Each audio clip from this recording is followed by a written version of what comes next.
Assalaamu calaykum dhammaan asxaabta ku soo dhawaada channel-kayga. Maanta waxaan idinla wadaagi doonaa taariikh iyo xog muhiim ah oo ku saabsan meel ka mid ah goobaha taariikhiga ah ee Bariga Afrika, meeshaas oo ah Gede Ruins. Gede Ruins waa magaalo Swahili ah oo qarniyo badan ka hor jirtay, gaar ahaan intii u dhaxaysay qarnigii 12aad ilaa iyo qarnigii 17aad. Waxay ku taallaa meel u dhow xeebta Badweynta Hindiya oona ku dhow tuulada Watamu ee magaalada Kilifi.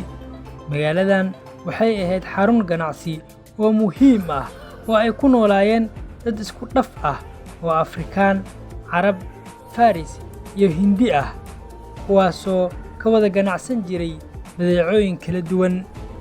Gede waxay ahayd magaalo ganacsi oo hodan ah, leh dhismooyin dhagax ah, qasriyo, masaajido iyo ceelal biyo nadiif ah oo si fiican loo qorsheeyay.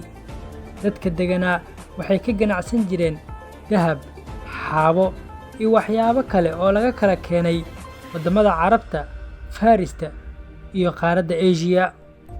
Waxaa xiiso leh in magaaladani ay si lama filaan ah u baaba'day qarnigii 17aad. Waxaa la rumaysan yahay inay sabab u yihiin arrimo ay ka mid yihiin xaalado siyaasadeed, jihada ganacsiga oo beddelmay, kheyraadka dabiiciga ah oo qaali noqday.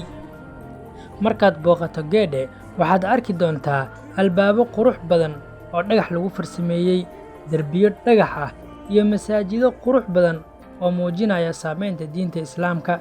Magaaladani waxay leedahay waddooyin ciriiri ah iyo guryo gaar ah oo muujinaya nidaam wanaagsan oo bulshada dhexdeeda ah.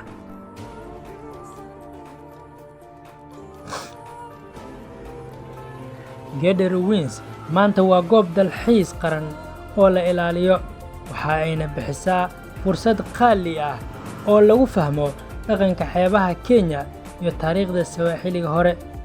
Booqashada Gede waxay kuu tahay sida adigoo duni hore u laabatay.